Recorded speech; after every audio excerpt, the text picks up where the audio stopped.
If your houses are similar to mine, I had my three boys up at 6 a.m. this morning, as in they did this themselves. I didn't get them out of bed. They were showered themselves and are incredibly excited about going to the courts today, shooting baskets, going up the hill and continuing to build their fort. So three very, very excited boys. They may struggle to do any schoolwork today, but which is pretty cool to see, obviously for their mental well-being first and foremost. So hopefully you're all just as excited in your own situations. So welcome again.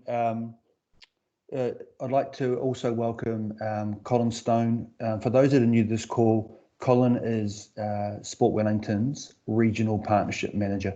That also means that he works into a number of major stakeholders in our region, not just Sport Wellington. So welcome to Stoney. And secondly, welcome to Sarah Murray from Wellington City Council. I guess the context for this collective conversation is that, I joke about my three boys being pretty excited today, but it's quite a milestone as of 11:59 p.m. last night. And I know that we're all no doubt working frantically to possibly focus on that post-June horizon, yeah? So getting ready for a return to community sport, and there's a lot of work to be done there. So just really mindful that we're all working away in our own wills to respond to COVID, but this transition to alert level 2 has really brought, how I describe it, is 4 or 5 areas of work right to the top of the list. So that, again, as I put it, so we minimise the chances of burger fuel situations in our facilities and on community parks as well. Welcome to Colin and Sarah. In terms of the purpose of this conversation, just for those that are new, number one is that it's for us to share some relevant updates. I call them real-time updates for the stakeholders in our region. So where key pieces of work are at, like, for example, the recovery budget bit. And then secondly, it's your opportunity to ask questions of the speakers of Sport Wellington. So I'd really encourage you to fire through as many questions as you'd like through the chat function, and we'll do our best to get through them all, yeah? So the way we run the conversation for those that are new is I'll provide just some key updates from Sport Wellington. I'll then hand it to Colin Stone to give relevant updates from Sport New Zealand. And then thirdly, we're going to go to Sarah as well from Wellington City Council. So I'll make a start. In terms of key updates from Sport Wellington, and again, I'm just mindful of, I do need to just quickly recap at times different things that have been happening and things we've put in place, particularly for those that are new to the call and new to this conversation. So 4 weeks ago, through working with a number of people on this call, we put in place the COVID-19 Regional Response Group. We are currently working on 8 areas of work, and I'm not going to go through them today because they're on our site and you can see what we're working on. What I would say, and I've already mentioned this, is as we transition to alert level 2, a number of those pieces of work have really come to the top of the queue. So even in the way that I run the Regional Response Group meeting tomorrow, the restructured agenda, the 4 or 5 priority things to work through tomorrow all relate to helping us all do our best together to transition to the point where community sport restarts. So what I'd like to touch on is just 4 areas of work before I hand it to Colin. So what we're working on right now that we've brought to the top of the queue, number one is, as you'll all be working through, is the transition from winter to summer. So there's a big conversation going on right now. The councils have been very proactive in engaging winter and now summer sports as well to look at that integrated approach to seasonal planning.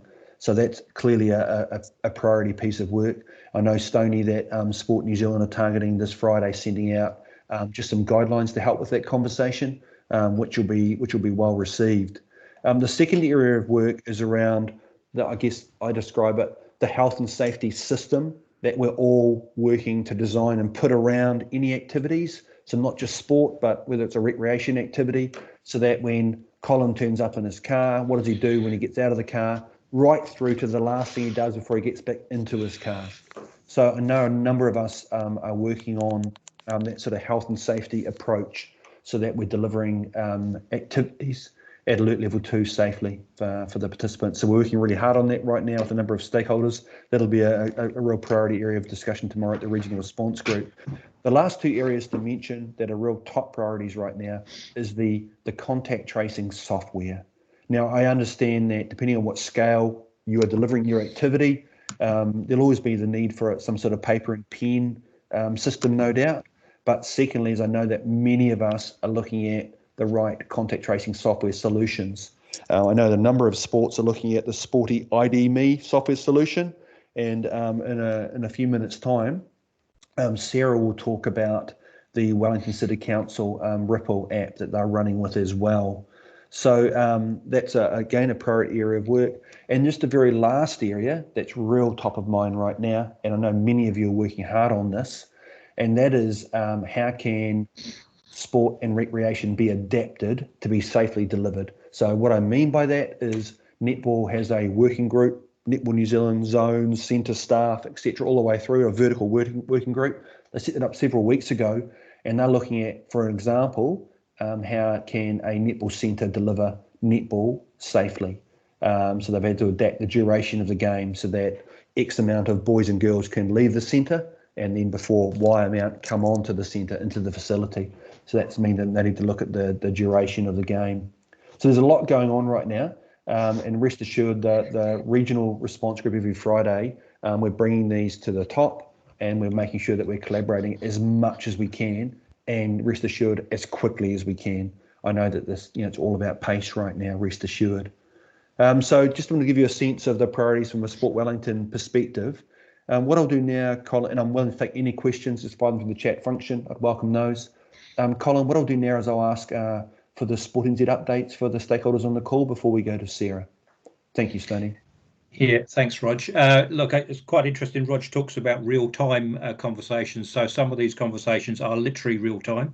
So I guess the work that's been occupying our time at the moment has been around alert level 2, and particularly the, I guess, the sort of confusion that some of the requirements have had around the 10 people requirement and what that means in terms of spaces. So I'm aware that the Prime Minister's office signed off on new guidelines for sport, for play, active rec and sport at about midnight last night. So we will be updating our websites at some stage today. I would give us till the afternoon to get up new guidelines based on those that sign off. But again, that hopefully will cover off the confusion that came about through the 10 people requirement. So hopefully that will answer the question about if you have people training and you want to be in a pod of 10, can you have other people training in other parts of the ground if it is an open space, as long as they're more than 2 meters apart and the various different health requirements are all put in place. Hopefully those will all be answered in those on our website later on today. There will also be a sector update, which is our update out to the broader sector that goes out this afternoon as well. If you don't get that yourself, that's fine, because Sport Wellington will take that information and resend that out through their own channels probably later on today as well, I'm sure. So look out for that. The other thing that we're working on at the moment around alert level 2, and again we've been held up a little bit by trying to get clarity around the 10-person requirement, is that we are putting out a sort of an A3 decision tree, which is something that can be utilised to put up in all club rooms and in changing rooms, etc., that really guide organisations in terms of the steps they need to put in place to make sure that they're ready and prepared to be able to go back into the field of activity, whether that be play, active rec or sport. Now, we are due to get those out by tomorrow because clearly obviously things are starting to ramp up. So this is very fluid, guys, so I can't give you definitive statements about alert level 2, but as I say, it was literally signed off by the Prime Minister's office to do with Play Active Rec and Sport at midnight last night. So look out for our website later on today. Contact tracing, I won't talk too much about that because obviously Sarah's going to pick that up, but clearly there is no one size fits all solution to this. So you're going to hear from Sarah, I'm sure, about the Ripple app from Wellington City Council, but we know that some of the RSOs in the region are also working with Sporty on their ID.me app, and then national sports organisations are also, and national recreation organisations will also be developing their own processes and systems and pushing those further down into their region and into those communities. So the important thing is that that we have a process in place to be able to capture information about those people who are gathering in certain places at certain times, and probably not get hung up on the fact that we don't have a national model that covers all circumstances, etc. The last area for us, I guess, which we're all waiting for, is the budget. So just to give you some background on those, for those that are new on the call, obviously our wider sector has been really hurting, like a lot of other sectors, with the loss of community funding like Class 4 gaming, lotteries funding, TAB funding, sponsorship, membership fees, so on and so forth.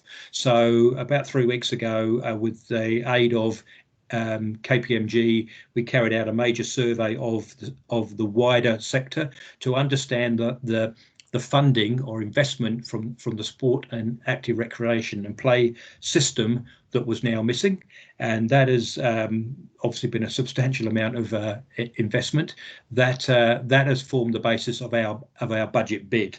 So we'll know later on today how successful we've been. We're totally in the dark at the moment, but also understanding that we're up against bids that are going to come in from other government agencies as well. I guess the stance that we're taking, and we know that this government kind of understands as well, is that being physically active, and therefore in our realm, play, active recreation and sport, has a significant role to play in terms of the rebuilding and maintenance of the resilience of our people, whether that's be around social capital or physical activity or the general feel-good factor. So, and we know that from the learnings that came out from the Christchurch earthquake. So we're certainly hopeful that that this government will understand the value that being physically active plays in terms of resilience of communities, and that we get a good hearing, so to speak. So we'll know more about that past 2 o'clock this afternoon when the budget is begun to be announced. So fingers crossed that it's a good result. And that's probably all I can tell you at the moment. That's great. Thanks, Colin. I'm sure there'll be some questions there. So again, I'd encourage people to fire through their questions through the chat function. I've got 2 or 3, but we'll come back to those in the sort of open discussion. But thanks, Tony. Really valuable updates there. We appreciate those. Thank you. Okay, we'll come back to you. Thanks. Okay, Sarah, welcome. Thanks, Roger, and thanks for the opportunity to talk to this group. So, morena koutou, everybody. For those of you who haven't met me, my name's Sarah Murray. I'm usually the Community Partnerships Manager for Wellington City Council, but at the moment I'm acting in the Park Sport and Recreation Manager role, supporting all of our teams that run our indoor facilities, pools, recreation centres, the ASB Sports Centre, as well as our sports fields, outdoor courts, and parks and reserves. So I know we've got a few of the Wellington City Council on the team here today. So those guys might also be able to answer some questions in the chat if you have any as I'm going. But I'm, of course, happy to answer any questions as well. So I guess we've had our teams working pretty hard over the last few weeks and more so over the last few days to prepare our facilities for opening under Alert Level 2 and to put in place systems and processes to help us meet the guidelines and keep everyone safe. Like everyone, we've had to adapt to the changing guidelines and requirements, and we've had to be really agile, I guess, as we think about how to make our spaces function within the requirements and guidelines that we've got from the government, and we'll of course take a look at those sport and recreation guidelines that come out from Sport New Zealand today and assess whether we need to make any further changes on the basis of those. But I'll tell you about where we're at the moment based on what we know and what we think we need to have in place. So our facilities start opening from today. So a couple of our swimming pools, Freiburg and the Regional Aquatic Centre in Kilbirnie, opened their doors at 6 o'clock this morning. The ASB Sports Centre will open on Monday, and our fields are also available for booking from today. But of course, things will look and feel different, and it will be a little bit of change for us and for you and your members and players to adjust to over the next wee while. So I guess the first kind of message that I wanted to share on that is that that we do ask that everyone is patient and flexible as we work through this period, and we ask that you pass that on to your players and members. We do still have significant restrictions in place, even though we're in alert level 2, and this does mean that it won't be business as usual in our places and spaces. It will be quite different, like I said.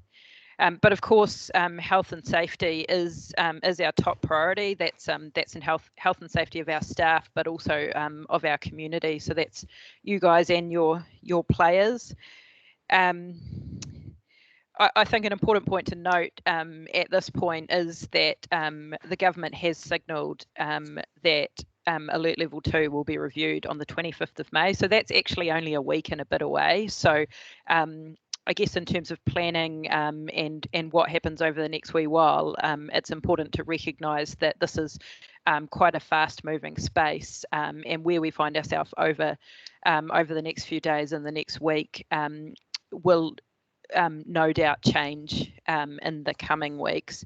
So I guess my message is kind of bear with me and work with us over the next wee while as we all try and make things work in this kind of brave new COVID Alert Level 2 world that we find ourselves in.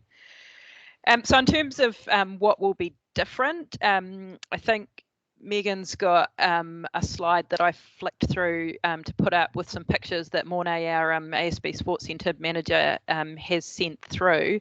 So this is just to give you a little bit of a sense of what one of our spaces will look like. So stickers on the floor to help with physical distancing, some hand sanitizer units around the place, and some markings on the floor for queuing. I guess in terms of changes, not just in ASB, but across all our spaces, there's probably 4 big things that are going to look and feel quite different. The first one's the really big one, and this is what Roger and Colin talked about earlier, and that's the 10-person limit. So that does mean that in our spaces, groups of no more than 10 will be the limit. We'll only be allowing 10 people on a court or on a field at any one time, and that number does include coaches and any support staff. So it is a really small number, and we totally get that's pretty restrictive in terms of particularly for team sports, being able to train and play is obviously very different when you can only have 10 people in a space together at the moment, and we recognise that that's going to be tough for you and your players, but it is the requirement coming out of government, and we do need to make sure that that we're complying with that.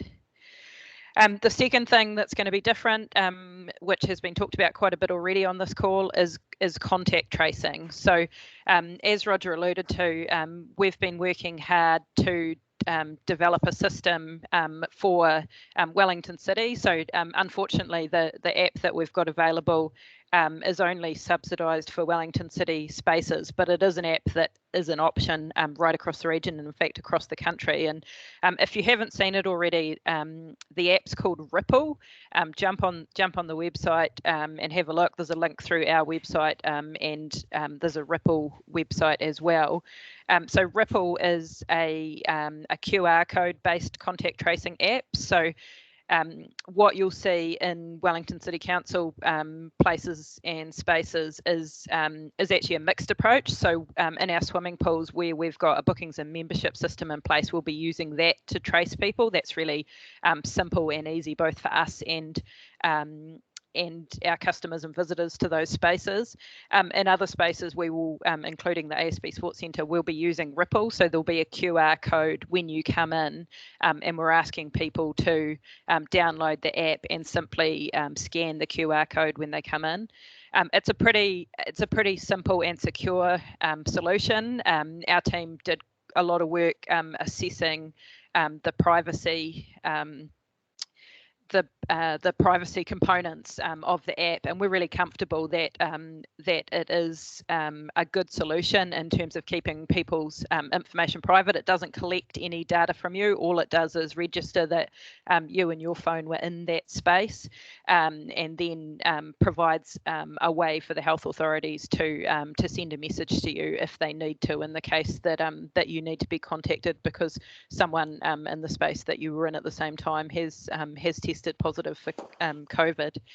The other point about Ripple is we are offering it, and some of you would have had an email from Glenn or Lucy in our team, or heard about it through Sport Wellington. We are offering it as a free solution for any clubs or organisations that want to use it for their spaces. So that might be your club room buildings or another facility that you're using.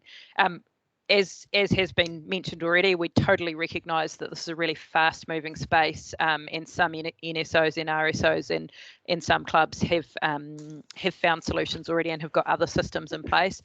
That's totally fine. I think from our perspective, the really important thing is that there's a simple option for people to be able to meet the contact tracing requirements, and we want to kind of play our part in making sure that that's available in the spaces that we manage. So that was number 2. So groups of no more than 10, contact tracing in place. The third thing that'll look different, and you'll be assured by, is that we're going to have really frequent cleaning in all our facilities. So we're going to have extra staff on, and they're going to be focused on making sure that we're cleaning our spaces regularly, and particularly with a focus on high touch areas like handrails, doorknobs, that sort of thing. Just to make sure that that we're minimising the risk to people, and we're looking after people in the spaces that we've got. And the fourth thing that will be different will be that we're going to go cashless. So we won't be taking any cash over our front counters. We'll be asking people to pay with EFTPOS or to pay for their bookings through our online booking system. So in terms of how you guys can help us out, I guess what we need from you is, like I said at the beginning, just to really recognise that that there's a lot of restrictions in place still, and that this is new for us as well in terms of meeting those guidelines. So we do ask that you're flexible and patient, and that you pass that message on to your players and members. Like you, we hope that this is only for a short amount of time, and we get that it's about keeping us all safe. So we're going to be reviewing our systems regularly and making changes where they're not working or where we could do things better. And we just really ask you to kind of be alongside us on that and work with us. The second thing we ask you is book ahead. So there are obviously limits on numbers, like I've talked about. We don't want to be in a situation where people show up to play or have a kick around and they can't do it because the space is already full. So wherever you can do, book ahead. And the last one, and at the risk of sounding like your mum, the last one is just really reiterating those messages around the public health measures. So people washing their hands regularly, using the hand sanitizer where it's available, sneezing and coughing into their elbow, and probably the very biggest one is encouraging people to stay away when they're feeling sick. I think we've all got a role to play in terms of looking after each other, and we're certainly working hard to make sure that that our spaces are as safe as possible for everyone. And we just ask for your support and cooperation in terms of getting those really basic messages out there and reinforcing them to the people that that you represent and you work with. That's great. Thank you, Sarah. Really, really valuable updates. Just again to give an insight or a number of insights into the council world, you know, as we prepare for the transition. And from what we're reading in the media, it'll probably be after Queen's birthday. But really, really useful. So what we'll do now is we're about to open up for questions. And what I'll do is I'll kickstart, Megan, then I'll come to you. And just in the meantime, can I ask people to jump in and throw their questions through the chat function? Just the first one, if we go back to Colin for a moment.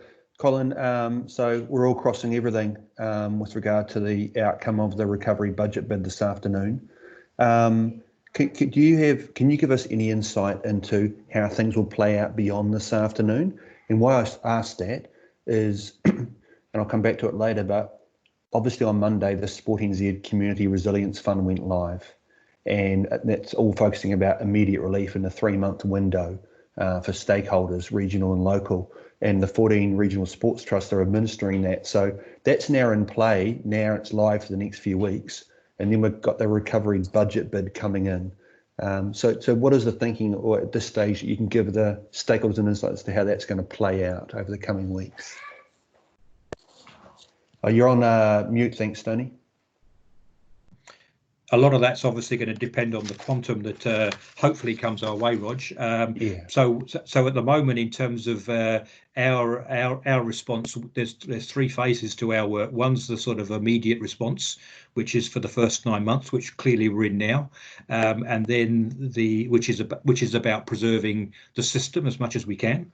The next phase is the recovery or short-term phase, which is the sort of 9 months to sort of 24 months out, and then after that we've got a sort of a longer-term approach around how we change the system for the better. You know, what's different and what's better as a result of further investment. So depending on what the quantum looks like will depend on how quickly we move through those sort of areas. So certainly there will be an element of following on the investment that we've made through the Community Resilience Fund, very much around still keeping organisations afloat, so to speak, but also trying to then strengthen and adapt the system for maybe potentially different delivery models, opportunities to change the way organisations collaborate and work together, opportunities to change the delivery model of sport in terms of competitions. All that becomes sort of a medium-term, short to medium-term opportunity for us, should the budget bid be as successful as obviously we've got our fingers crossed for. Yeah. Okay. Thank you. That was very useful.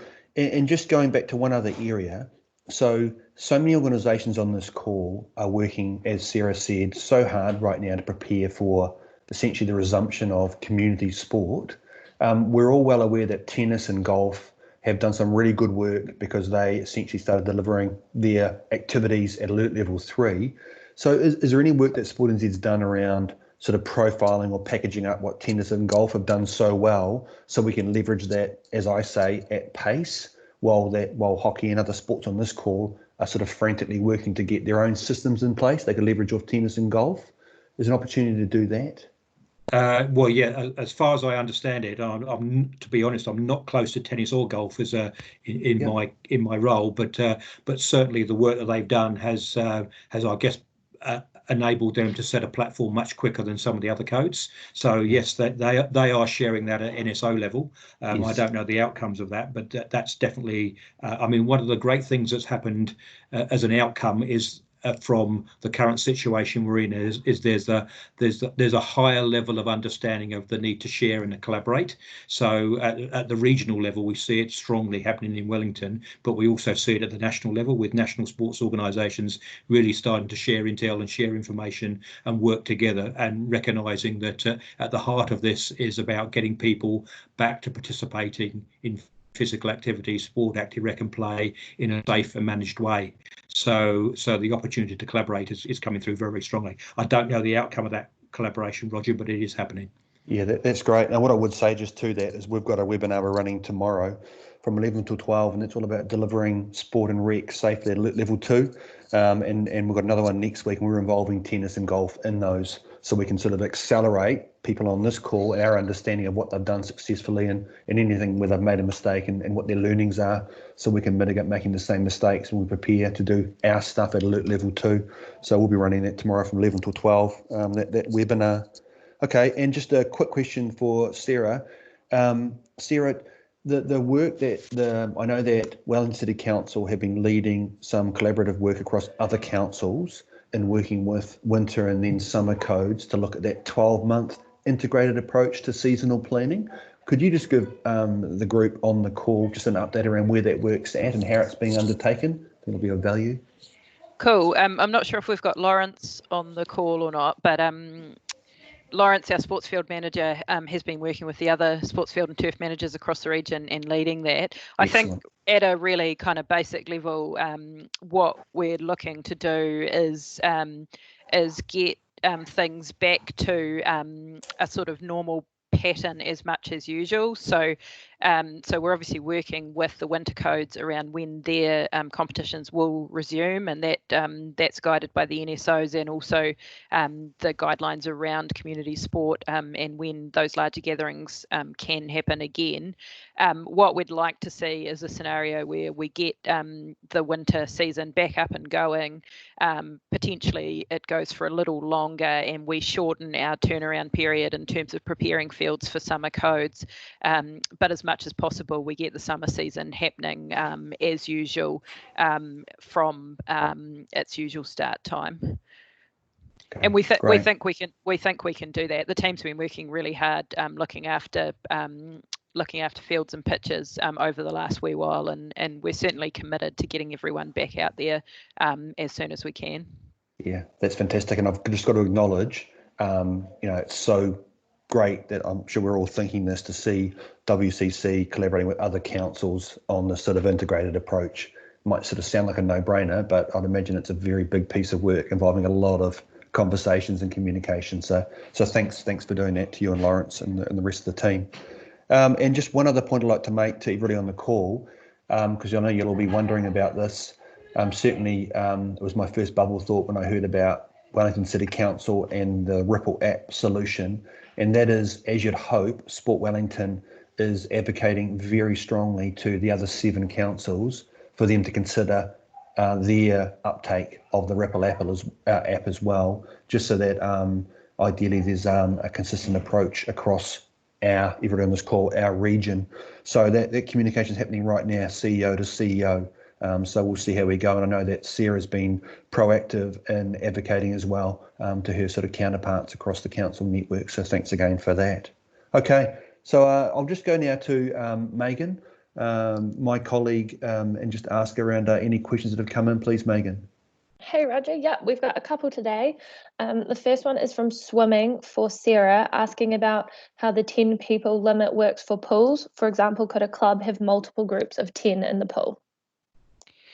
So I know that Matt Bialy, our rec facilities manager, and our pools managers have been working with squads and clubs. So I'm not across all the detail, but I understand that we're getting to the point where that can happen. So as long as the groups are completely separate and not intermingling, then that can happen within the pool. We've actually changed the configuration of the lanes to make the lanes much wider to allow for physical distancing, and we're looking at the maximum limit of people that you can have in the pool at once to maintain that distance between swimmers. Yep, and it'll mean a bit of behaviour change. I'm a swimmer too. I'm going back to my squad on Tuesday morning, and it's going to be a bit strange in terms of not being able to rest at the wall together and needing to kind of do your set together but separately. So so it will be a bit of adjustment for everyone. Awesome, thanks so much. We have a couple more for you as well. The first one is, are existing bookings of the courts at ASB Centre remaining? I don't know the answer to that. Mornay, are you on the call? Yep, I can answer that call if you like. Go ahead. Okay, kia ora everybody. My name is Mornay from the ASB Sports Centre. So your question was, are current bookings remaining? No, what we're doing today going forward is we're contacting every single person starting at Monday, going right through to the 25th when the next government announcement will be, making sure that they know that groups are limited to 10 people, including coaches, and we're going through the whole protocols about contact tracing, cleaning, sanitizing your own equipment if you're bringing your own balls, etc., into our space. So we're trying to paint a picture about what it will look like, but absolutely the answer to your question is no. Your bookings won't remain as they are. We need to actually phone everybody, provided your booking meets the requirements that we need it to meet. Yes, it can go ahead, but without us and you being in contact with each other, it won't. Does that help?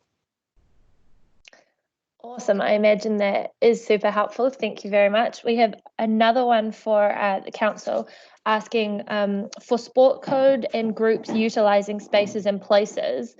Do they need to share their plans as to how their play will support COVID Alert Level 2 guidelines with management of such spaces and places each time?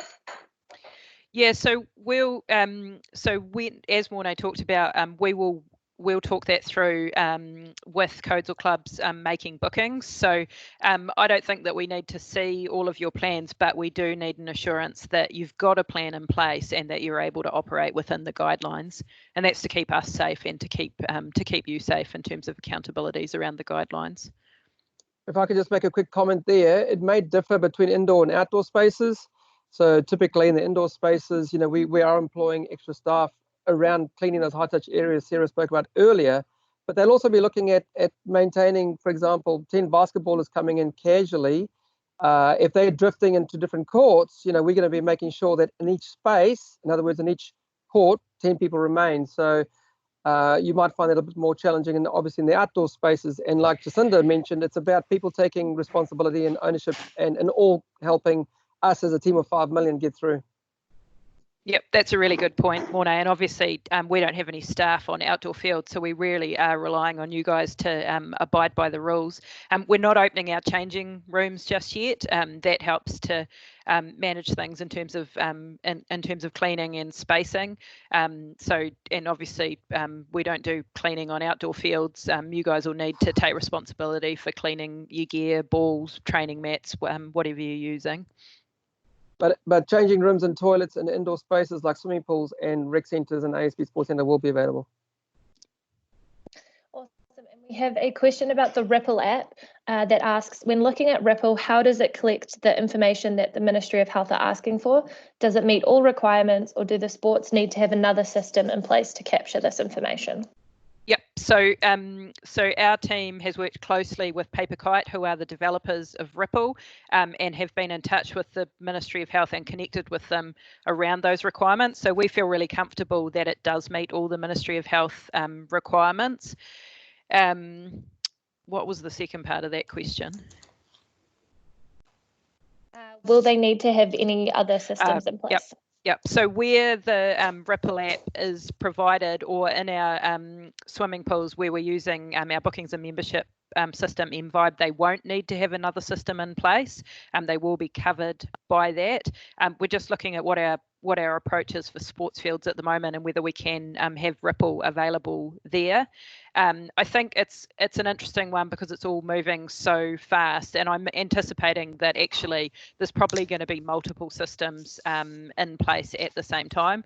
We want to try and make it as simple as we can for everyone. So we have been able to offer up Ripple as an option, but we recognise that that codes and clubs may feel more comfortable having their own system in place, and I think that's okay. I think worst case scenario is people get contact traced twice, which is not a problem in the bigger scheme of things.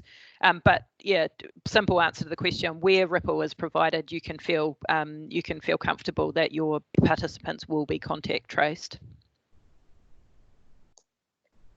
Awesome. And unless any more questions come through, we've just got one more, which Roger, you might want to direct this one. But this asks around clarity on the rules around 10 maximum for a social gathering.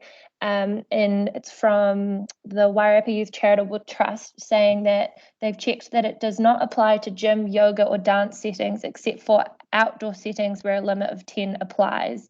They've confirmed that with both WorkSafe and Sport New Zealand, and would like a clarification as to what guidelines are correct. Yeah, that's right. Colin, are you positioned to speak to that one? Yeah, look, I guess it goes back to my comments earlier on and the comments I made about this being real time.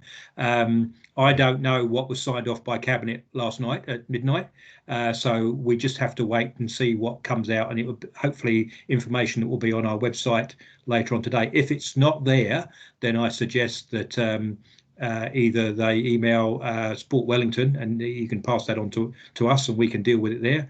If it's a real specific question, but at the moment it's hard to answer that question without knowing what was signed off by Cabinet.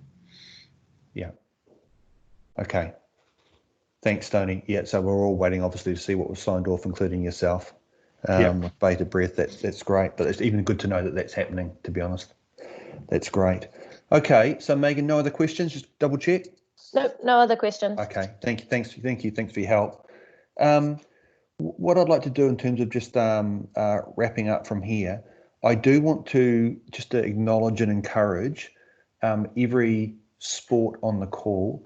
And when I say encourage, just from my own personal experiences this week, I'm seeing some sports being really proactive and I guess influencing the behaviour of their volunteers to say, stay calm, we're preparing to return to play.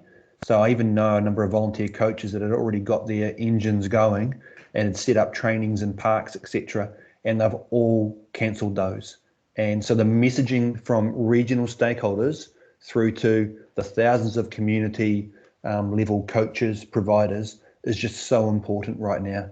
And we do that really well. So just to encourage that messaging, I certainly saw like rugby as an example, did a great job of that this week and calmed down a number of local coaches in my community. So they're now waiting for clearer guidelines so we do this consistently, most importantly, as safely as possible for the children. And then just the last one is just to point out that we've touched on it, but once we get underway with our new systems, I know that Sport New Zealand, Stoney, are considering, I guess, some sort of promotional work that you might be doing to encourage everybody in all of the communities to make sure that we buy in and we behave in the right way. And for example, logging into the app, letting them know we're at Trentham Memorial Park, logging back in when we leave or scanning, whatever the system is.